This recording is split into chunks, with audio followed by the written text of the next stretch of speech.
Dan pada hari ini teman-teman insya Allah kita akan membahas sesuatu yang sangat baik dan mulia insya Allah. Semoga Allah ikhlaskan niat kita semuanya sehingga bisa menjadi pahala khusus ya. Yaitu tentang ruqyah dan bidarah. Di sebelah saya ini ada pohon bidarah ya. Ini juga termasuk mirip sama aloe vera dan juga inai. Saya sarankan ada di rumah Anda tentunya. Ya, dan ini daunnya sangat berkhasiat sekali dan akan kita sebutkan insya Allah bagaimana baginda Nabi SAW menganjurkan untuk mengkonsumsinya. Ya, terutama bagi orang yang mengalami sihir, ya, juga termasuk keracunan dan seterusnya. Baik teman-teman sekalian, pada kesempatan ini insya Allah tentang masalah ruqyah dan juga bidarah, kita akan mulai dengan ruqyah tentunya, karena bidarah hanya salah satu substansial daripada bahasan ruqyah ini.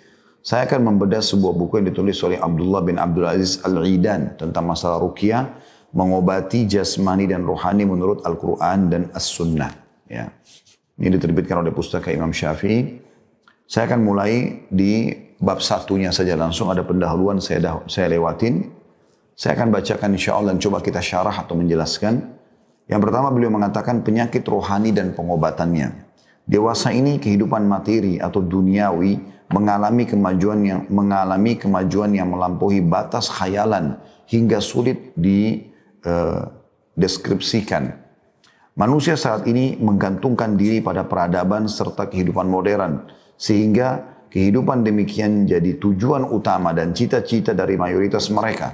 Bahkan dijadikan tolok ukur kebahagiaan dan kesengsaraan mereka. Sampai-sampai mereka rela hidup dan mati untuknya. Tidak mengherankan jika kondisi ini menimpa orang-orang kafir, sebab mereka memang tidak beriman kepada Allah dan hari akhir. Di dunia mereka hanya makan dan bersenang-senang sebagaimana halnya binatang ternak, dan neraka adalah tempat kembali mereka. Ironisnya, yang sangat mengherankan ialah kaum muslimin mengikuti pola hidup yang salah ini. Sukarela berjalan di atas rute yang bengkok tersebut. Mereka pun bergantung dengan dunia, syahwat, serta kelezatannya. Satu sama lain saling menjatuhkan untuk mengumpulkan perhiasan dunia. Mereka menjadikannya sebagai cita-cita tertinggi dalam hidup dan sebagai tujuan terbesar yang harus diraih. Mereka melupakan tujuan penciptaan yang jauh lebih mulia dan tugas yang lebih agung, yaitu beribadah kepada Allah, Sang Pencipta. Dengan mentaati, berjihad di jalannya, serta berdakwah. Dunia dan segala isinya yang berupa syahwat serta kelezatan hanyalah sarana untuk merealisasikan misi tersebut, tidak lebih dari itu. Harga kelalaian serta ketergantungan terhadap dunia sangat mahal. Mereka telah menjual ketentraman, stabilitas, ketenangan, kebahagiaan, dan kesehatan. Mereka menderita penyakit zaman ini, baik secara rohani maupun jasmani, seperti gelisah, takut, gundah, darah tinggi, diabetes, radang usus, dan sebagainya.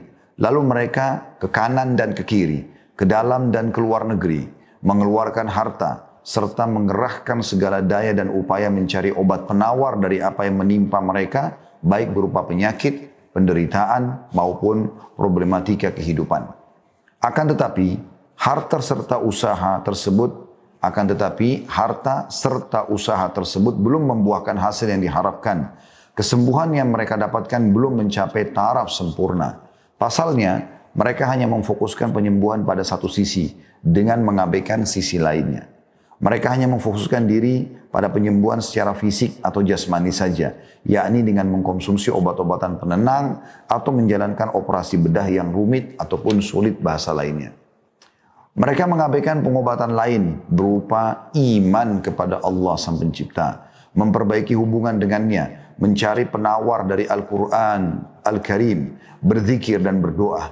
Semua ini akan menguatkan rohani dan sisi maknawi manusia. Yang dengan kekuatan tersebut ia mampu mencegah agar dirinya tidak terjatuh pada sebagian besar penyakit rohani ataupun jasmani. Bahkan apabila ia terkena salah satu dari penyakit tersebut, ia mampu pulih dan kembali sembuh dengan mudah tanpa melalui kepayahan. Karena itu Anda melihat pemilik iman dan takwa umumnya bebas dari penyakit rohani, hidup di dalam ketentraman hati, keridhaan, kesenangan, penuh harapan dan optimisme meski dalam kesulitan materi. Menghadapi sejumlah problematika sosial maupun tengah terlibat sejumlah masalah, sungguh bukankah tidak seorang pun bisa terlepas dari semua cobaan dan ujian dalam mengarungi kehidupan ini? Jadi sampai sini tentu beliau yang titik beratkan sebenarnya seakan-akan dalam pembukaan buku ini ya. Kalau banyak orang selalu fokus kepada pengobatan medis saja, ya, atau bedah ya, umumnya lah ya, tanpa melihat ada sisi yang lain.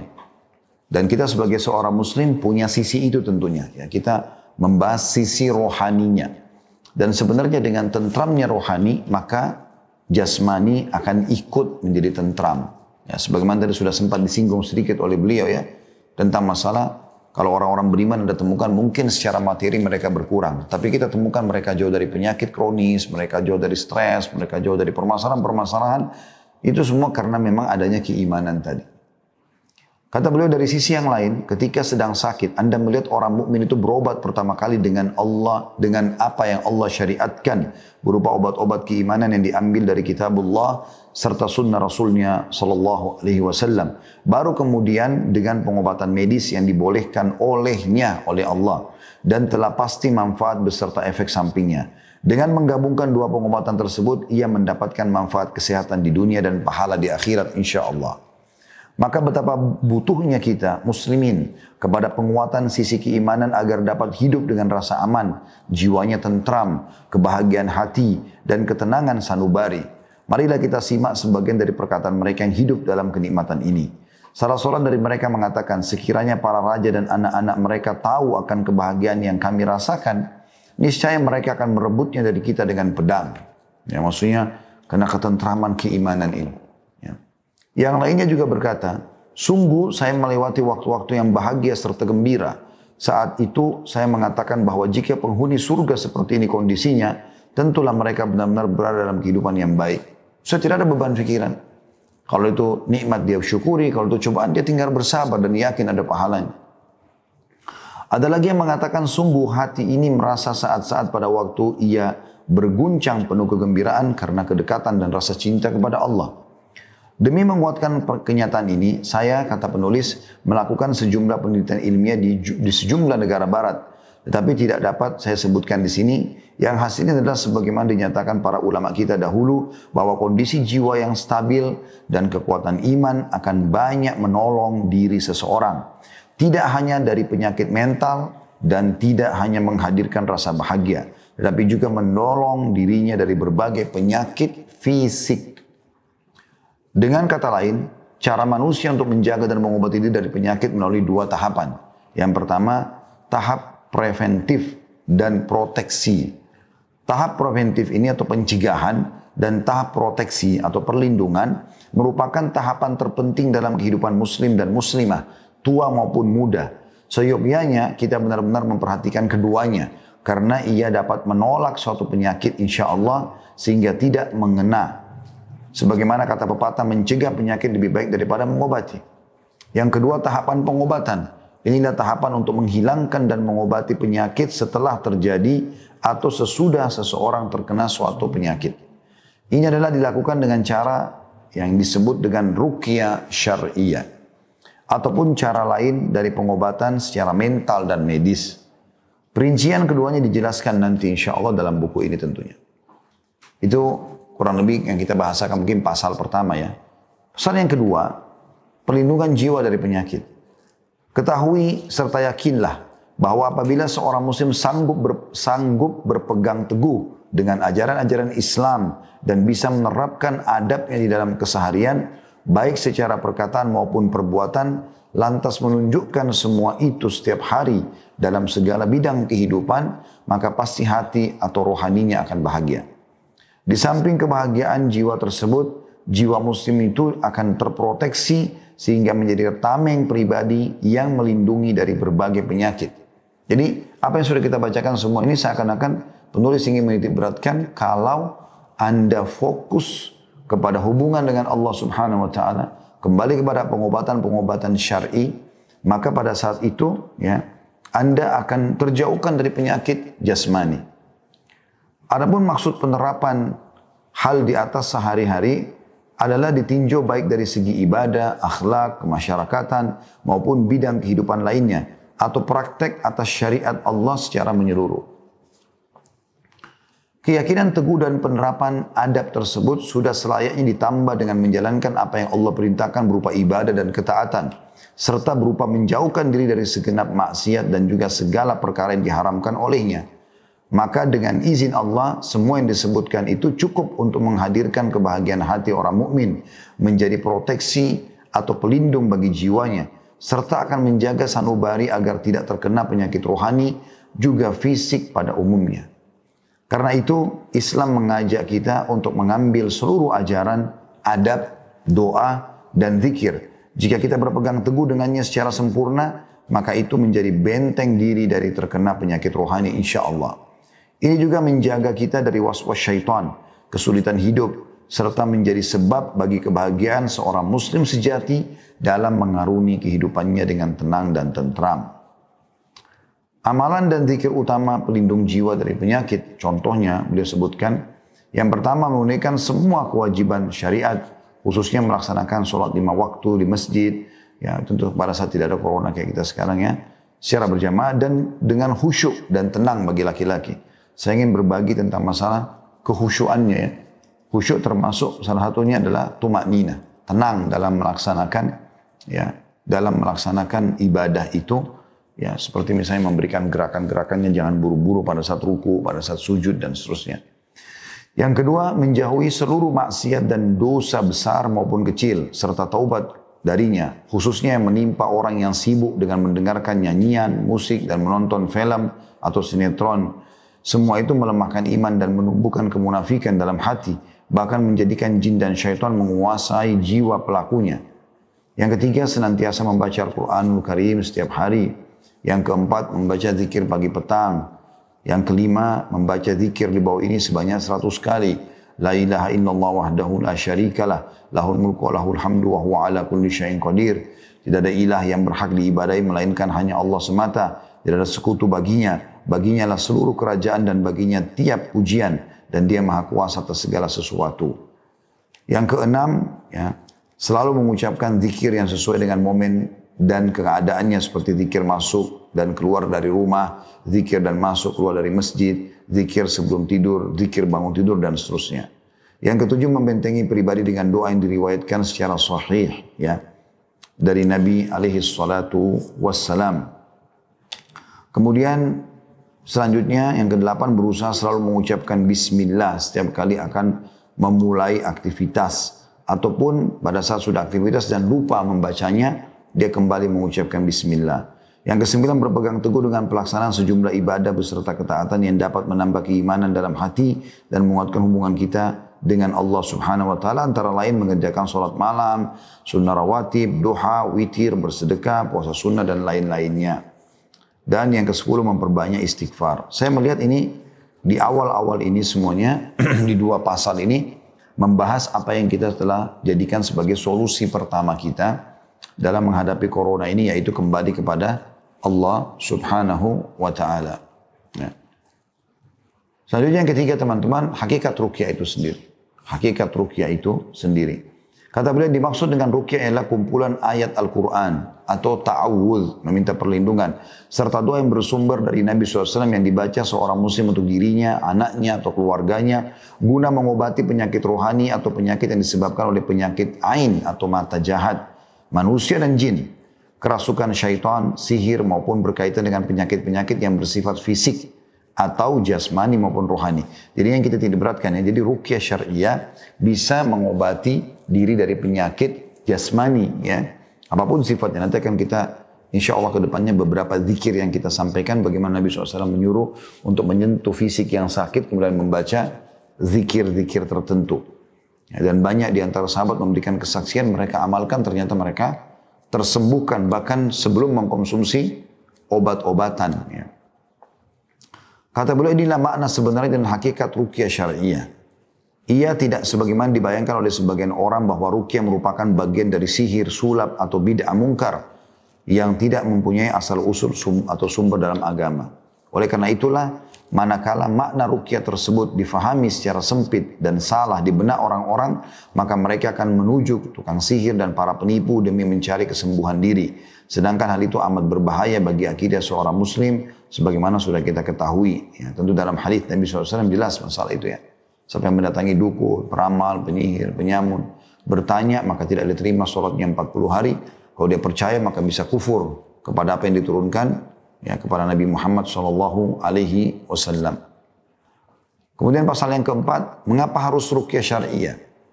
Jawaban ditinjau dari 8 hal kata beliau.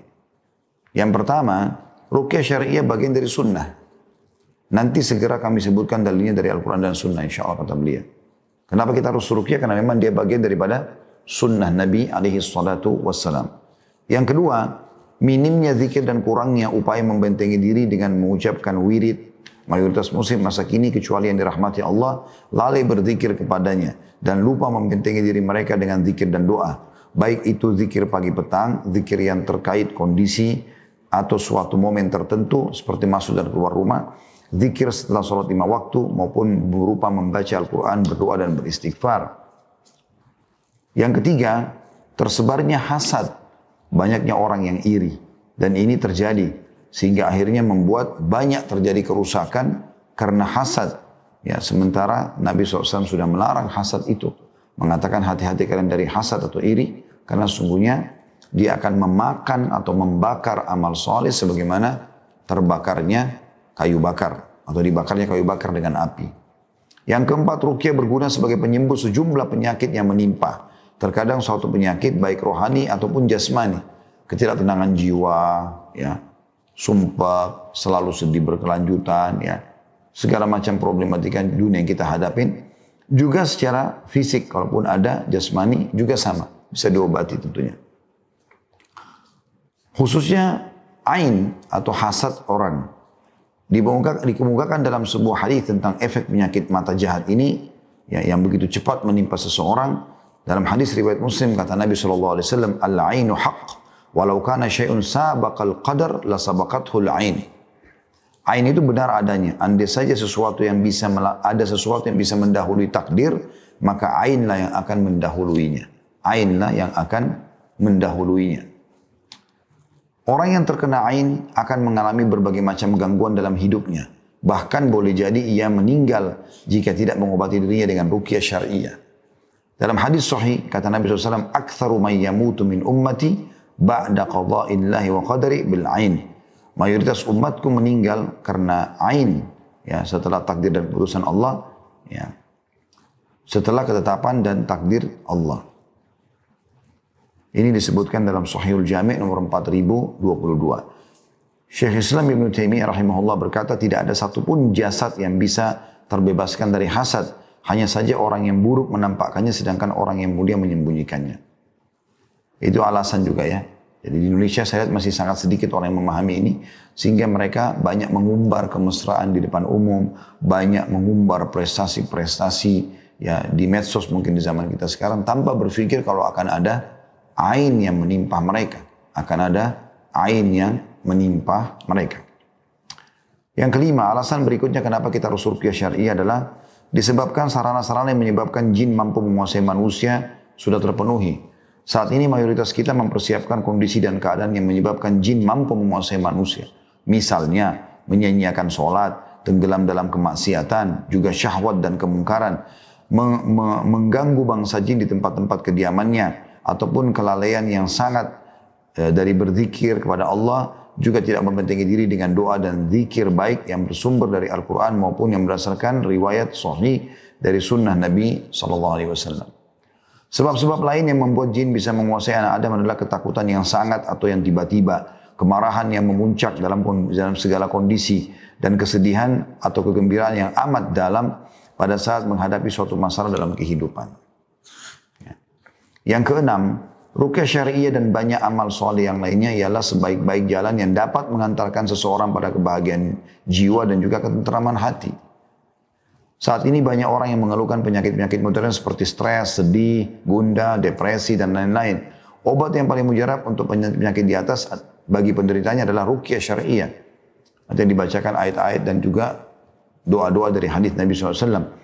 ayat-ayat Al-Quran dan juga doa-doa dari Nabi SAW. Setelah pelaksanaan kewajiban-kewajiban syariat dan taat kepada Allah. Yang ketujuh, ruqyah adalah sebaik-baik motivator setelah Allah yang membantu seorang untuk beramal soleh dan konsekuen atau istiqomah dalam iman. Betapa banyak orang merasa berat untuk berbuat ketaatan, sulit untuk menunaikan sholat pada waktunya, melenceng dari hidayah ilahi dan bersikap berlebihan dalam maksiat maupun dosa. Ya, pada saat mereka tertimpa sesuatu lalu mereka ruqyah syariah, maka akan menjadi resep yang luar biasa, mereka kembali kepada Allah. Yang kedelapan, hasil dari ruqyah syariah aman dan terjamin insya Allah. Karena cuma bacaan yang ditiupkan di wadah ya, ataupun di tubuh. Kebanyakan kita yang tidak percaya terhadap metode pengobatan Islami ini, yaitu ruqyah syariah mengalami banyak kerugian materi dan non-materi. Kerugian tersebut berupa harta, waktu, dan usaha yang kita keluarkan untuk mengobati kesehatan jasmani dan rohani di sejumlah rumah sakit ataupun klinik.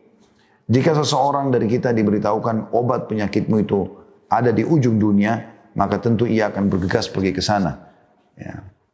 Walaupun dikatakan harga obatmu sekian mahal, maka tentu ia akan membelinya. Dia tidak berpikir serta berupaya mencari alternatif pengobatan lain yang di dalamnya terdapat kesembuhan yang hakiki dan mujarab, yaitu ruqyah syariah.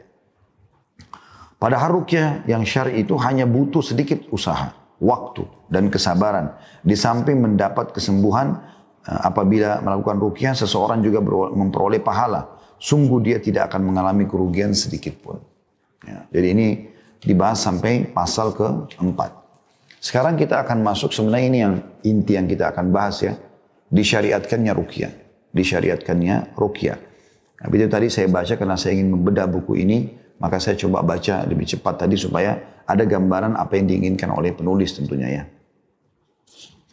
Di pasal kelima disyariatkannya ruqyah ini, disampaikan oleh beliau, diriwayatkan secara sahih dari Nabi SAW bahwasanya beliau menganjurkan, melakukan dan menyetujui penerapan ruqyah. Di antara dalil yang mendukung adalah yang pertama, ya.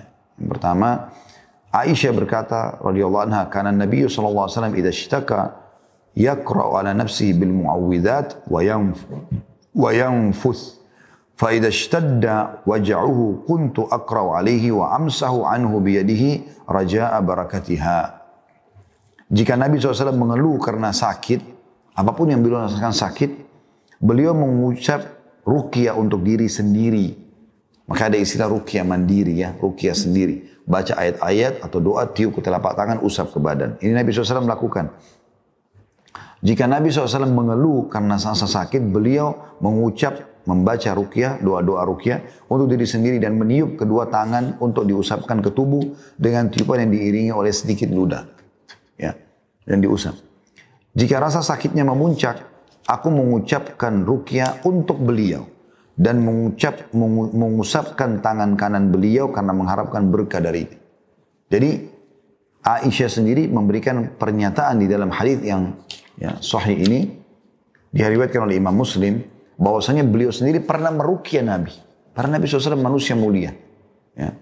Jadi di sini berarti boleh seseorang meruqyah orang lain, dan ini hadis sahih diriwayatkan oleh Imam Muslim. Ini dalil yang pertama tentang anjuran untuk meruqyah, anjuran untuk meruqyah ya. Kemudian yang kedua, dalam riwayat lain Nabi SAW bersabda, la ba'sa birruqa ma lam takun syirkan. Tidak mengapa melakukan ruqyah selama bukan syirik, selama bukan syirik. Ya, dan hadis ini diriwayatkan Muslim juga Abu Dawud, dan ini lafadznya Abu Dawud, artinya hadis sahih. Jadi boleh ruqyah. Yang ketiga, Rasulullah SAW bersabda, man istata'a minkum an yanfa'a akhahu falyaf'al. Barang siapa di antara kalian yang mampu memberi manfaat kepada saudaranya, maka hendaklah ia lakukan. Hadis ini riwayat Muslim. Ini terjadi tentu tentang ada seseorang yang merasakan sakit di Madinah, kemudian ada seseorang yang mau membacakan ayat-ayat untuknya, meruqyahnya. Maka Nabi SAW mengatakan, siapa yang bisa buat manfaat buat saudaranya, ruqyahlah. Seperti itu maknanya. Ya, seperti itu maknanya. Yang keempat, Nabi pernah berkata mengenai seorang budak wanita yang mempunyai belang hitam di wajahnya. Istarqu laha fa inna bihan nadhrah. Carilah seseorang yang bisa meruqyahnya, karena sungguhnya ia terkena ain. Hadis riwayat Bukhari. Jadi Nabi SAW suruh cari orang ini untuk ya diruqyah. Siapa yang bisa meruqyahnya, ruqyah. Seperti itulah. Ini dalilnya semua sahih. Riwayat Bukhari, Muslim, Abu Daud. Ya. Yang kelima adalah Aisyah berkata radhiyallahu anha, karena Nabi SAW ya'muruni an astarqiya minal ain. Nabi SAW pernah memerintahkanku untuk meminta orang lain agar meruqyah karena pengaruh ain. Ya. Jadi Nabi SAW memerintahkan Aisyah agar diruqyah oleh orang lain. Seperti itulah. Ya. Selanjutnya yang keenam, ya, dalil selanjutnya adalah perilaku Jibril alaihissalam pada saat beliau pernah meruqyah Rasulullah SAW. Di mana Nabi SAW satu waktu pernah mengeluh karena ada perasaan yang tidak nyaman, maka diruqyah oleh Jibril dan keluarlah doa yang masyhur, Bismillah arkik min kulli syarrin yu'dhik wallahu yashfi. Dengan nama Allah aku meruqyahmu, ya, dari semua keburukan yang sedang menimpamu, dan Allah akan menyembuhkanmu, dan Allah akan menyembuhkanmu. Sekarang pertanyaan yang sering muncul di tengah-tengah masyarakat adalah, apakah ruqyah ini khusus untuk sihir dan juga ain saja, atau semua penyakit bisa, termasuk sekarang orang yang terkena wabah corona, termasuk teman-teman yang diuji oleh Allah SWT dengan penyakit kronis, ataupun penyakit biasa. Apapun itu, apakah bisa ruqyah, atau hanya sihir dan juga ain. Di sini di pasal ke-6 beliau menyebutkan di halaman 43, mungkin terlintas dalam benak kita, terutama orang awam, bahwasanya ruqyah dikhususkan untuk pengobatan penyakit yang ditimbulkan oleh ain, sihir, atau kerasukan jin, serta tidak mempunyai efek pada penyembuhan penyakit jasmani, rohani, ataupun hati. Pandangan semacam ini tidak benar. Jelas-jelas keliru menurut tinjauan syariat. Ia merupakan kesalahan persepsi tentang ruqyah yang harus diluruskan agar kita dapat mengambil manfaat darinya dalam mengobati semua penyakit.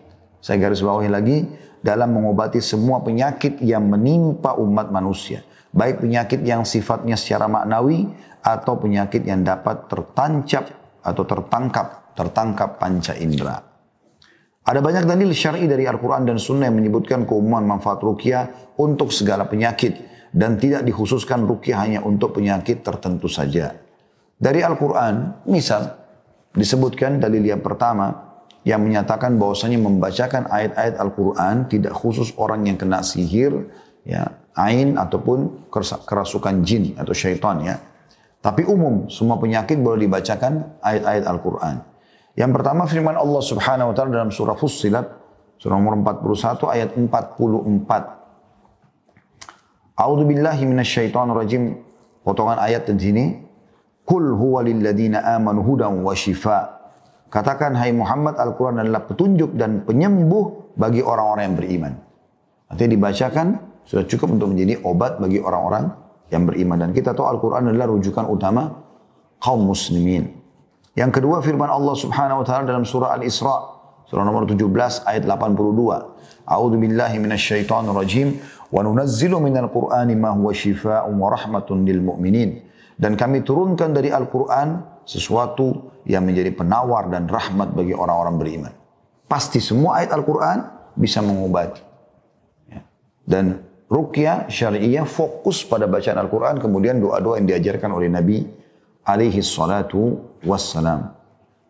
Yang ketiga firman Allah Subhanahu wa taala dalam surah Yunus surah nomor 10 ayat 57 yang berbunyi, a'udzubillahi minasyaitonir rajim, ya ayyuhan nasu qad ja'atkum mau'izatun min rabbikum wa shifaa'un lima fis sudur. Saya ulangi, ya ayyuhan nasu qad ja'atkum mau'izatun min rabbikum wa shifaa'un lima fis suduri wa hudan wa rahmatun lil mu'minin.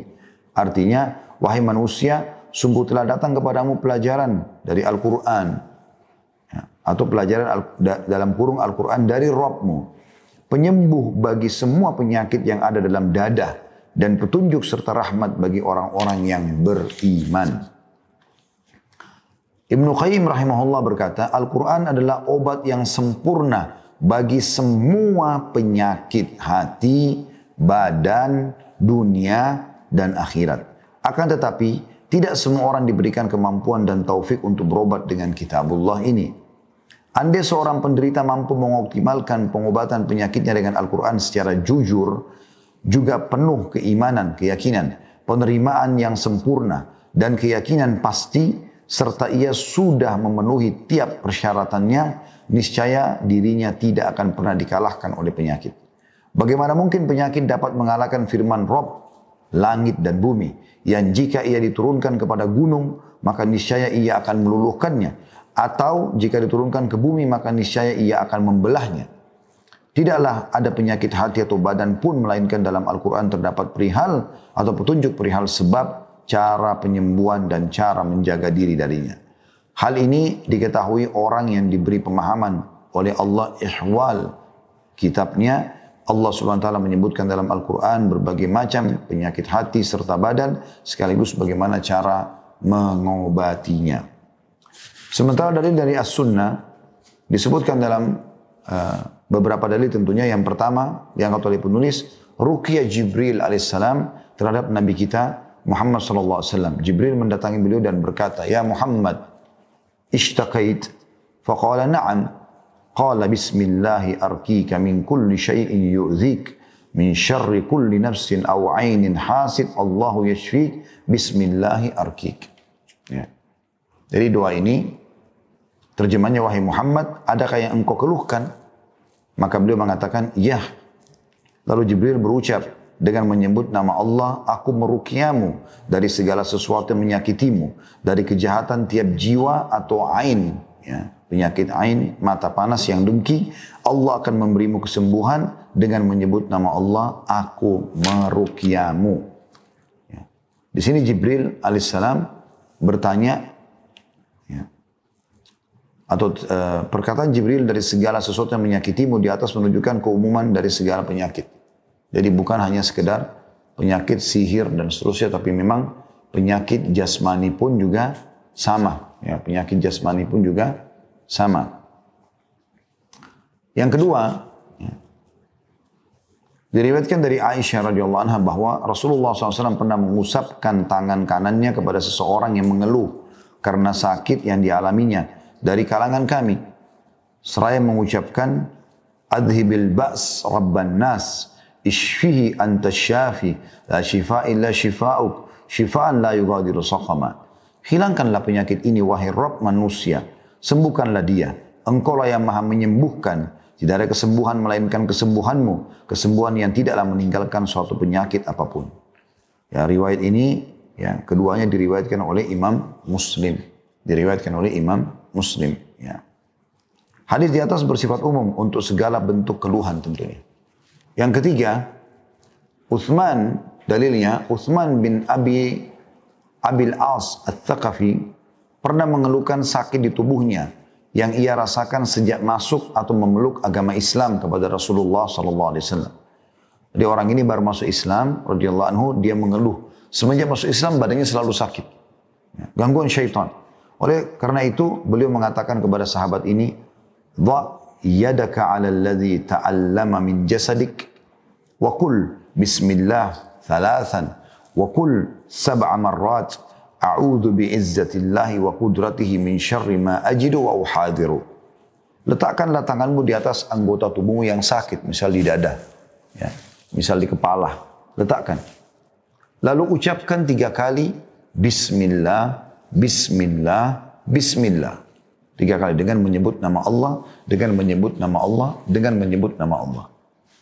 Wa qul sab'a marrat, lalu ucapkan setelah itu 7 kali, a'udzu bi'izzatillahi wa qudratihi min syarri ma ajidu wa uhadiruh. Artinya aku berlindung kepada keperkasaan Allah dan kekuasaannya dari kejahatan apa yang kudapati dan apa yang ku khawatirkan. Hadis sahih diriwayatkan oleh Imam Muslim. Ini juga termasuk ruqyah. Karena doa yang diajarkan oleh Nabi alaihi salatu wassalam. Ya. Itu juga yang keempat diriwayatkan dari Abdurrahman bin Al-Aswad. Dari ayahnya ia berkata, aku bertanya kepada Aisyah tentang ruqyah karena sengatan hewan berbisa. Kemudian dia menjawab, Nabi SAW memberikan keringanan untuk melakukan ruqyah terhadap tiap sengatan hewan berbisa. Hadis sahih diriwayatkan oleh Imam Bukhari. Kita lihat di sini bahasa ruqyah ini dipakai dalam dalil-dalil syar'i. Ya. Yang kelima, kisah seorang laki-laki dari golongan Ansar yang disengat oleh hewan berbisa. Ia mendengar bahwa Asy-Syifa binti Abdillah mampu mengobati sengatan hewan berbisa dengan ruqyah. Ia pun lalu mendatanginya dan meminta dirinya untuk meruqyahnya.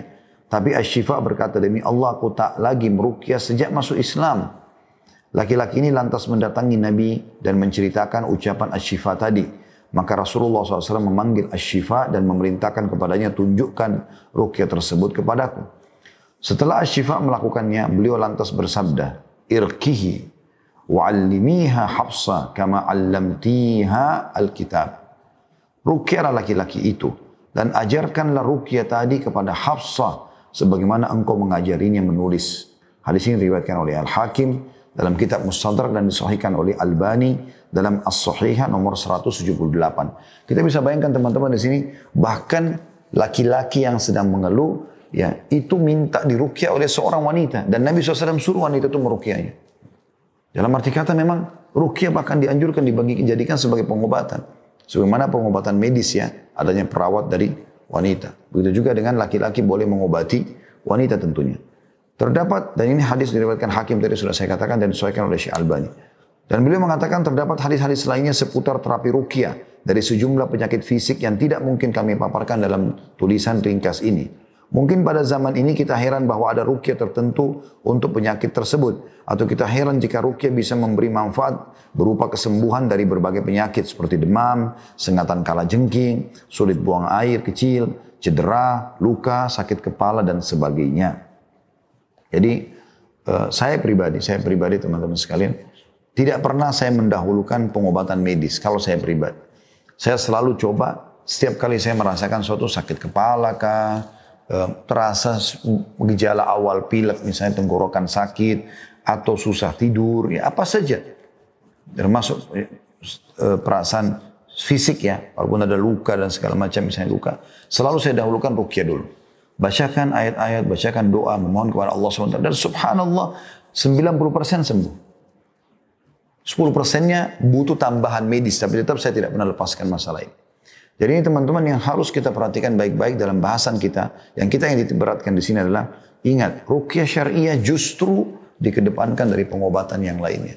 Dan pada saat Anda bisa menggabungkan nanti ruqyah syariah itu misalnya dengan madu, ya Anda tiupkan ruqyah itu di madu, Anda konsumsi, ada konsumsi kurma ajwa yang memang dia sekaligus memang fungsinya bisa menyembuhkan dari sihir dan segala jenis racun ya, habbatus sauda dan yang lain-lain. Ini semua bisa kita gunakan sebagai wadah ya untuk memudahkan ruqyah itu termasuk juga air zam-zam tentunya ya.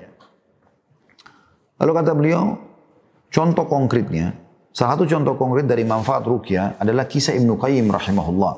Beliau berkata, saya pernah sakit sewaktu berada di Mekah tanpa mendapati obat ataupun dokter. Lalu saya mengobati diri sendiri dengan Al-Fatihah. Saya melihat efek yang menakjubkan. Saya ambil seciduk air zam-zam, kemudian saya bacakan Al-Fatihah berulang-ulang.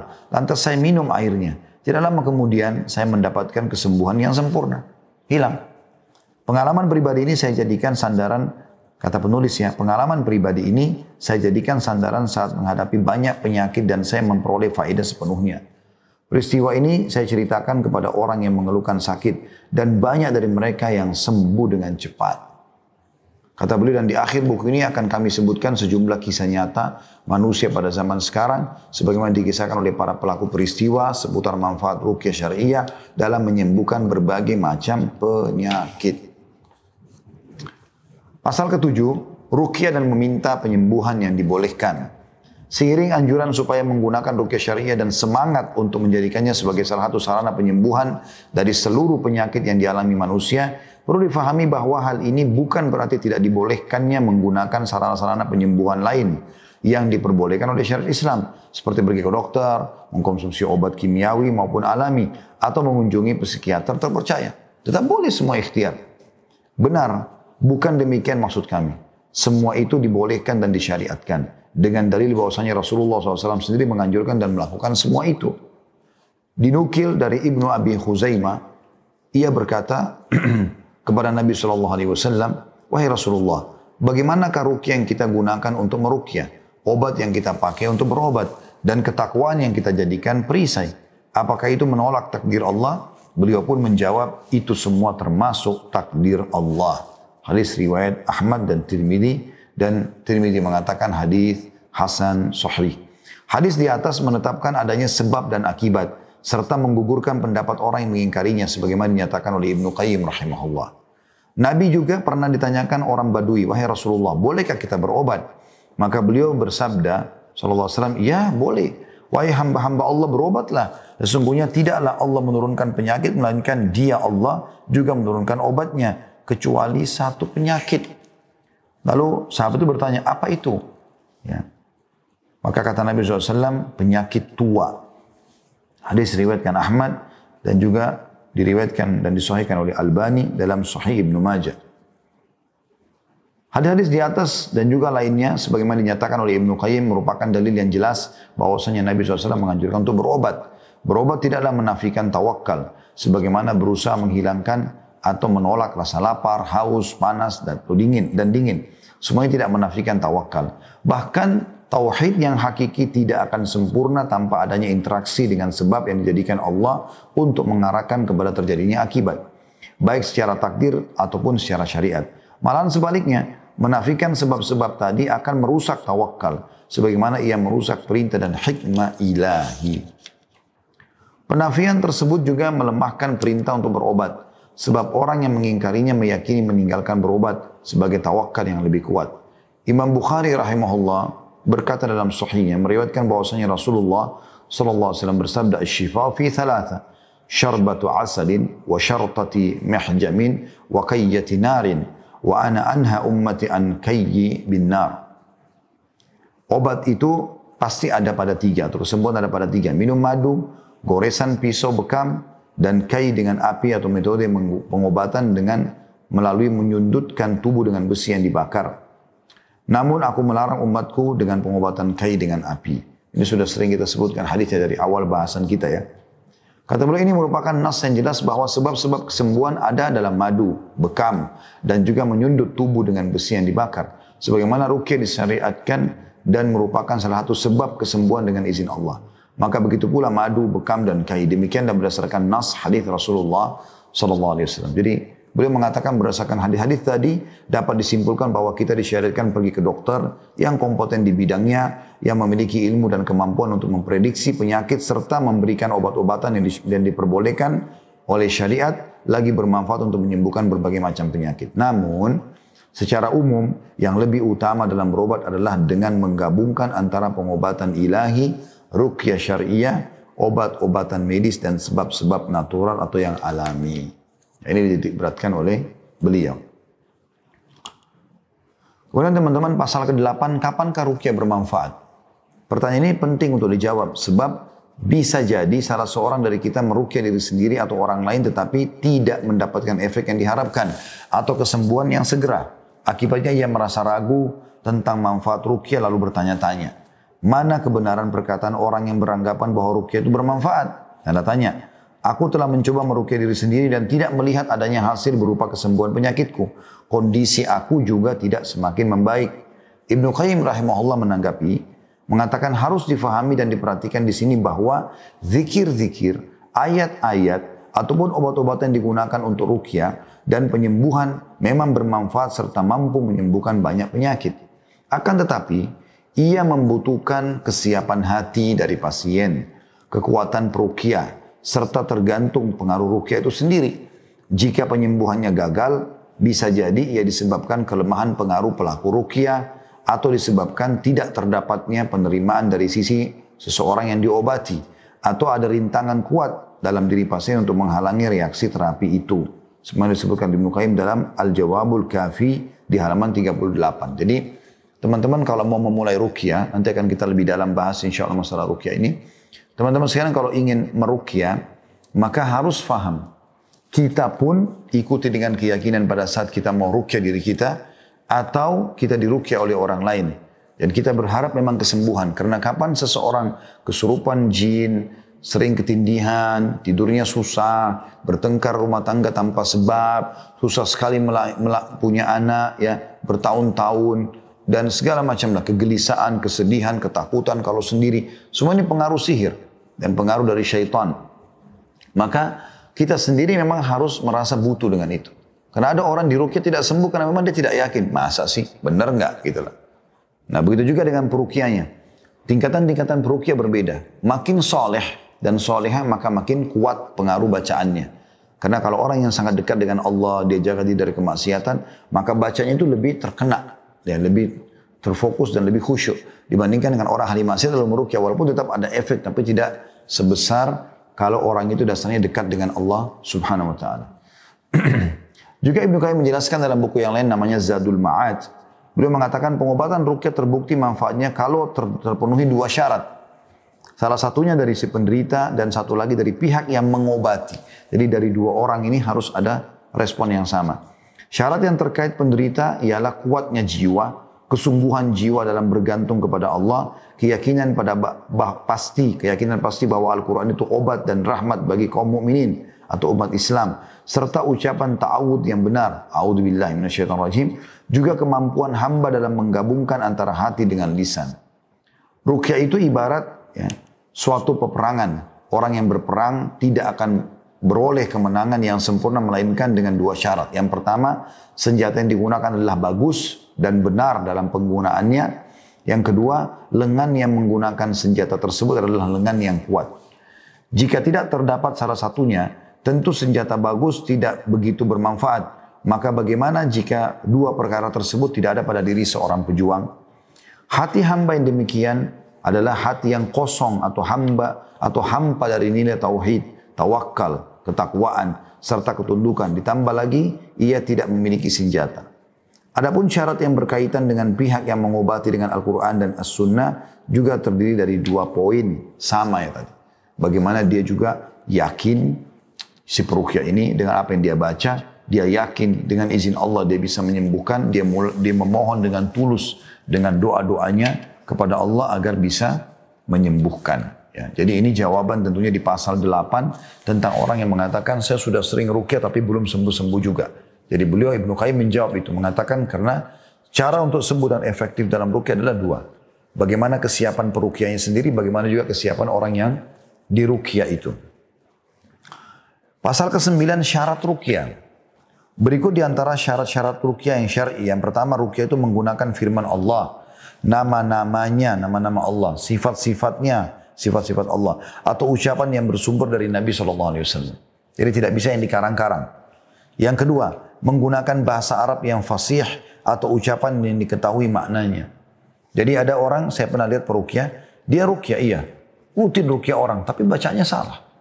Ya, bacaan tajwidnya salah, bacaan hurufnya, makhraj hurufnya salah. Ini berpengaruh kepada kualitas ruqyah itu sendiri. Bahkan dikhawatirkan malah dia bisa berubah makna, ya, yang bisa menjadi senjata yang berbalik tentunya, ya.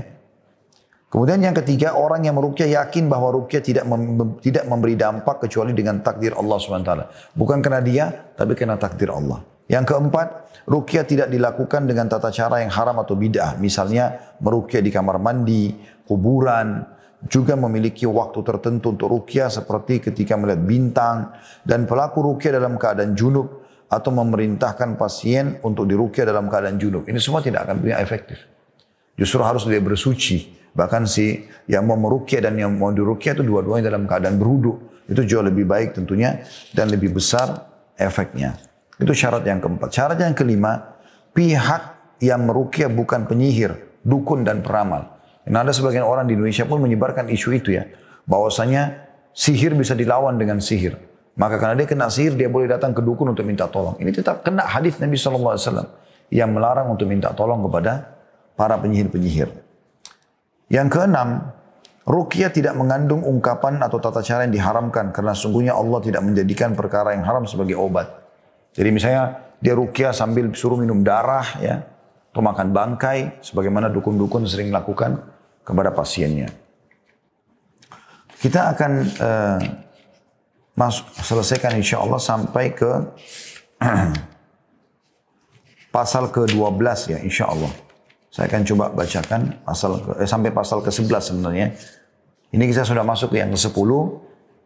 Tanda dan indikasi ruqyah syariah. Apabila didapatkan tanda-tanda berikut atau sebagiannya, meskipun hanya satu, baik saat yang bersangkutan berada dalam kondisi tidur maupun terjaga, dengan bentuk yang tidak wajar, seperti sering terulangnya tanda-tanda tersebut atau tampak jelas pada kekuatannya, maka ini menunjukkan bahwa orang itu membutuhkan ruqyah syariah, obat-obatan medis dan juga psikiater. Untuk itu kami hendak mengingatkan satu perkara penting, yaitu tanda-tanda dan indikasi-indikasi tersebut bukanlah bagian dari melontarkan prasangka atau dugaan semata ke dalam jiwa tentang keberadaan penyakit tertentu.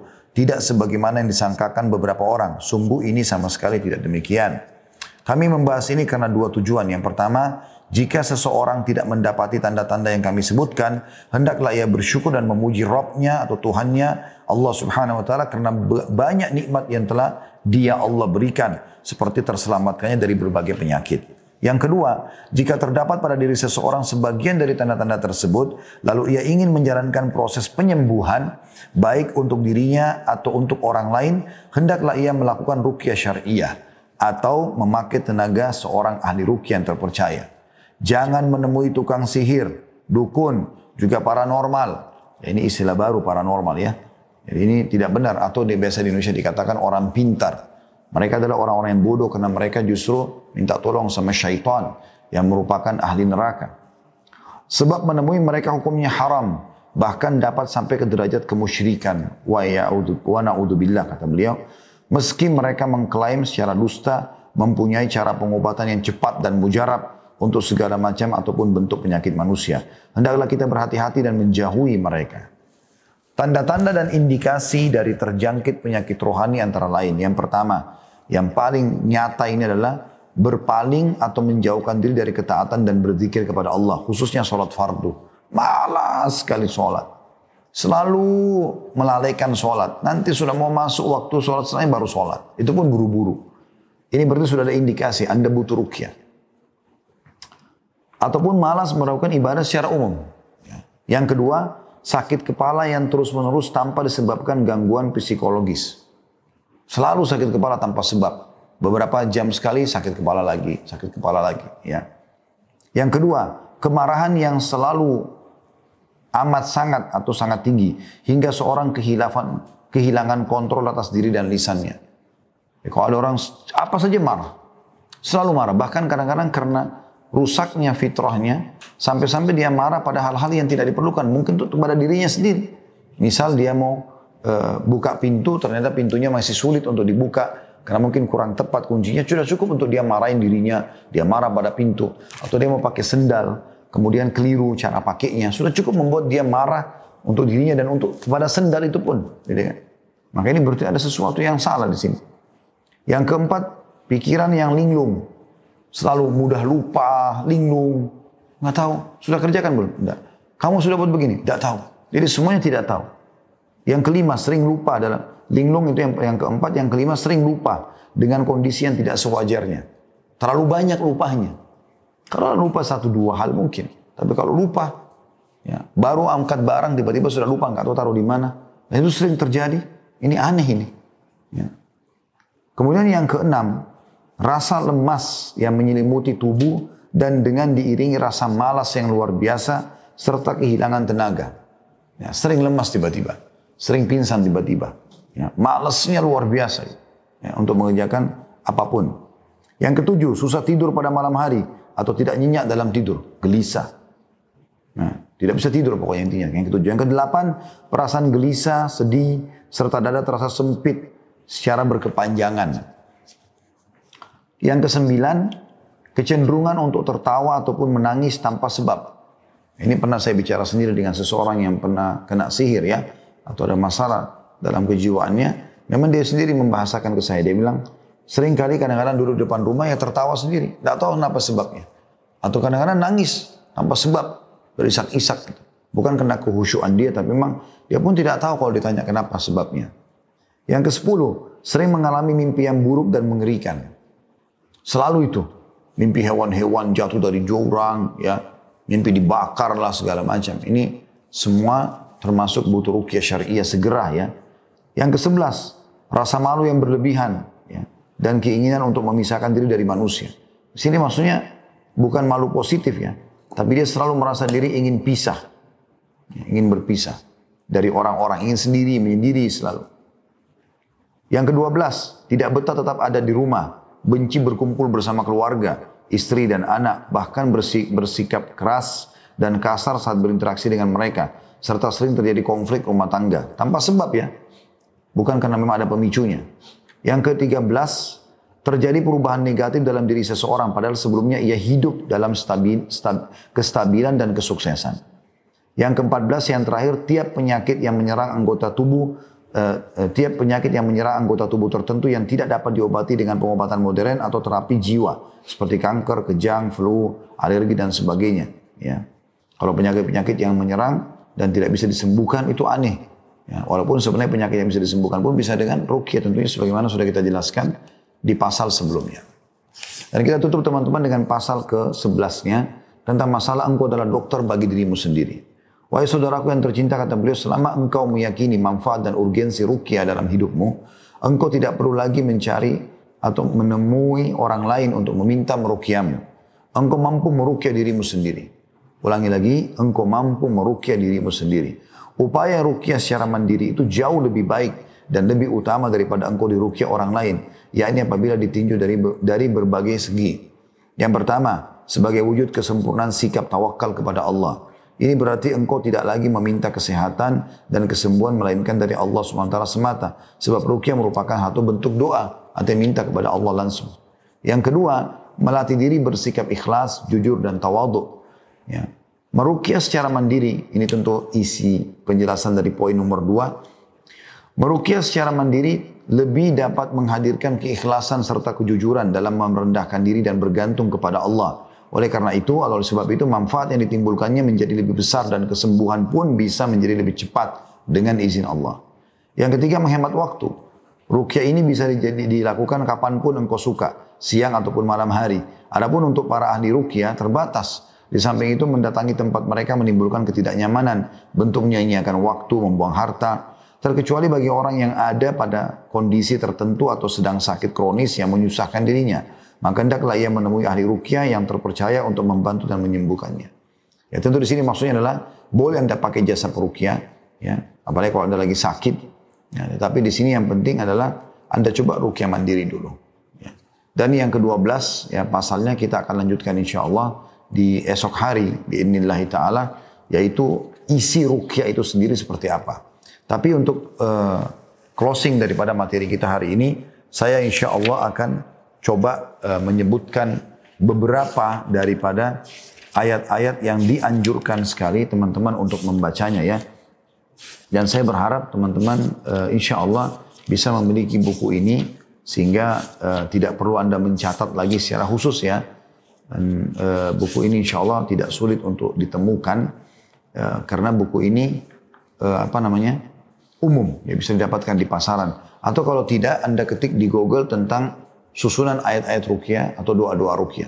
Nanti insya Allah akan keluar. Bahkan sudah tidak asing lagi ada audio-audio dari para peruqyah-peruqyah dunia bahkan bukan cuma di Indonesia yang sudah disebarluaskan dan bisa Anda dengarkan. Baik, di sini teman-teman sekalian ada beberapa surah-surah dasar ya, yaitu pertama Al-Fatihah. Ini yang paling dasar sekali, 7 ayat Al-Fatihah dari Bismillahirrahmanirrahim sampai Waladhdallin.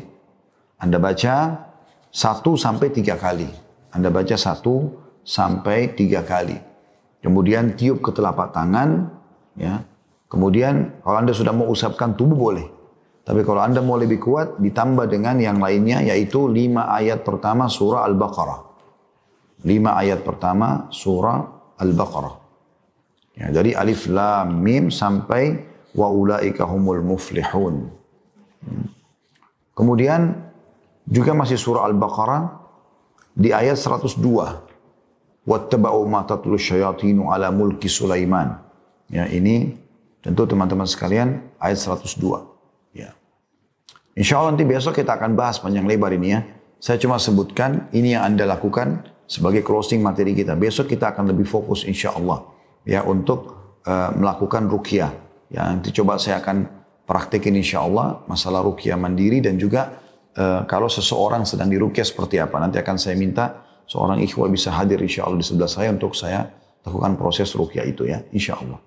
Kemudian juga Al-Baqarah ayat 137. Fasayakfikahumullah wa huwas samiul alim. Kemudian Al-Baqarah 255 tepatnya ayat kursi. Allahu la ilaha illa wal hayyul qayyum sampai wa huwal aliyyul azim. Kemudian masih Al-Baqarah juga ya, di ayat 284 sampai 286-nya. Akhir ayat-ayat surah Al-Baqarah. Kemudian juga Al-Imran 5 ayat pertama. Kemudian Al-Imran ayat 85. Kemudian Al-Imran 173 sampai 174. Kemudian Al-An'am 17. Al-A'raf 54 sampai 56. Kemudian Al-A'raf 117 sampai 119. Ini kalau Anda mau sempurna ya dibaca semua. Kemudian Yunus 79 sampai 82. Ini tentang ayat-ayat sihir, pembatalan sihir, tentang kasus Nabi Musa alaihissalam mengalahkan para penyihir Fir'aun. Kemudian surah Isra ayat 82. Kemudian Al-Kahfi 39. Kemudian Thaha ayat 65 sampai 69. Ya, ini pengalaman kami kalau dibaca surah Yunus 7982, kemudian Thaha ayat 65 sampai 69 ini umumnya biasanya pasti pengaruhnya langsung bereaksi. Ya, kalau memang ada masalah-masalah ya, sakit, rasa gelisah, kalau orang memang dasar ada syaitan, ada jinnya, maka dia kesurupan biasanya, seperti itulah. Kemudian Al-Mu'minun selanjutnya 115 sampai 118, Al-Mu'minun 115 sampai 118, kemudian surah Yasin 1 sampai 9, kemudian As-Saffat 1 sampai 10, kemudian Al-Mu'minun 1 sampai 3, kemudian Al-Ahqaq 29 sampai 32, kemudian Ar-Rahman 33 sampai 35, Al-Hashr 21 sampai 24, Al-Mulk 1 sampai 4, ya. Al-Qalam 51 sampai 52, Al-Jin 1 sampai 9, kemudian Al-Ikhlas, Al-Falak dan An-Nas. Al-Ikhlas, Al-Falak dan An-Nas. Insyaallah biidznillah besok kita akan baca ayat-ayat ini. Kemudian dengan terjemahannya, hanya saya tutup teman-teman materi kita dengan metode ruqyahnya ya. Metode ruqyah yang bisa Anda praktikkan sementara insya Allah di rumah. Ya. Teman-teman coba mengambil segelas air. Ya. Tentu juga Anda bisa lakukan dengan madu. Ya. Dengan madu. Madu ini teman-teman bisa di wadahnya, ya. Kemudian Anda mengambil 7 lembar daun bidara. Bidara ini mudah didapatkan ya. Anda tinggal bilang pohon bidara, insya Allah mereka sudah tahu.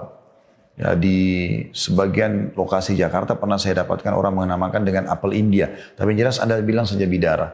Dan Anda bisa ketik di Google tentang pohon bidara, Anda akan temukan insya Allah. Seperti ini kurang lebih daunnya. Dan ciri khasnya supaya Anda tidak salah beli pohon. Dia di dahannya ini banyak sekali duri-duri. Banyak sekali duri. Dan kelebihannya daun bidara ini teman-teman sekalian luar biasanya. Allah ciptakan dia. Dia sangat subur. Yang penting lembab, Anda sering menyiramnya. Maka setiap kali dipetik 7 lembar ini. Kalau saya petik 7 lembar daun ini.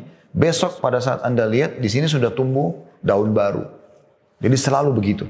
Makanya di rumah harus ada ini. Dalam sebuah hadis yang sahih disebutkan Nabi SAW mengambil 7 lembar atau memberatkan 7 lembar daun bidara yang diulek. Ya. Atau sekarang kita bisa blender.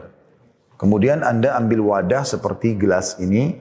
Atau kalau mau wadah lebih besar misalnya ember. Ya. Kemudian Anda cemplungkan itu. Ya, daun bidara tadi. Kemudian Anda mulai ruqyah. Anda pilih tadi surah-surah itu. Bisa dibaca semuanya jauh lebih afdal. Kalau tidak, saran saya ini yang selalu saya sampaikan. 6 surah dasar. Al-Fatihah. Kemudian ayat kursi. Kemudian Al-Kafirun. Kemudian Al-Ikhlas. Qul ahad. Kemudian Al-Falak. Qul a'udzu birabbil falaq. Dan An-Nas. Qul a'udzu birabbin nas. Anda praktekin baca. Ya, setelah baca Al-Fatihah. Tiup telapak tangan 3 kali. Ya, bisa dengan sedikit urat. Ya, kemudian ayat kursi, kemudian baca Al-Kafirun, kemudian baca Al-Ikhlas, tiup 3 kali setelahnya, ya, kemudian baca Al-Falak, setelah selesai Al-Falak ini baru tiup, kemudian An-Nas juga begitu, lalu usap tubuh, sebagaimana Nabi SAW melakukan, diusap dari bagian kepala ya, digosok-gosok ke bagian badan ini, terus saja. Saya sangat yakin dan ini memang hasil pengalaman. Kalau misalnya Anda ada sesuatu gangguan misalnya ada gangguan setan ataupun ada gangguan penyakit di tubuh, ya itu terasa sedikit panas, ya meriang dan seringkali sendawa. Ya. Termasuk juga penyakit jasmani ya. Anda usapkan ke seluruh tubuh, kemudian hasil yang Anda baca juga tadi Anda tiupkan ke air. Ya. Ke madu juga begitu. Nah, kalau madu Anda tinggal konsumsi saja. Dan ini Anda bisa lakukan di susu Anda, di kopi, di teh, ya. Anda bisa lakukan semua ruqyah ini. Ruqyah syar'i boleh dilakukan. Kalau air Anda gunakan wadah yang besar dan dicemplungin juga daun bidara tadi, Anda bisa lakukan ini untuk menyemprot di seluruh rumah. Air ruqyah itu. Misal di rumah itu sering terjadi pertengkaran, sering mimpi buruk, ya ketakutan kalau mau ke belakang rumah, ya. Maka ambil semprotan biasa untuk setrika, ya. Itu dikosongkan, kemudian ditaruh air ruqyah tadi, Anda keliling sambil membaca Al-Fatihah, ayat kursi, disemprotin. Walaupun tadi air itu sudah di ruqyah. Seperti itulah. Maka ini insya Allah akan bisa menjadi cara yang mudah untuk ruqyah. Ya. Dan insya Allah kita ada episode yang kedua, esok hari insya Allah. Hari ini ruqyah dan bidara episode 1, besok kita akan masuk ruqyah dan bidara episode 2 insya Allah. Akan lebih banyak ke masalah lanjutan bahasan buku ini sampai kita selesaikan insya Allah nanti dengan praktiknya. Ya. Bagaimana kita mempraktikkan ruqyah syariah dan bagaimana Anda lakukan buat diri Anda, juga buat keluarga di rumah ya, termasuk kepada pasangan, suami ataupun istri, ataupun kepada anak-anak ya. Ini semua insya Allah bisa, atau mungkin Anda lakukan kepada teman kalau memang membutuhkan masalah itu. Allahu a'lam.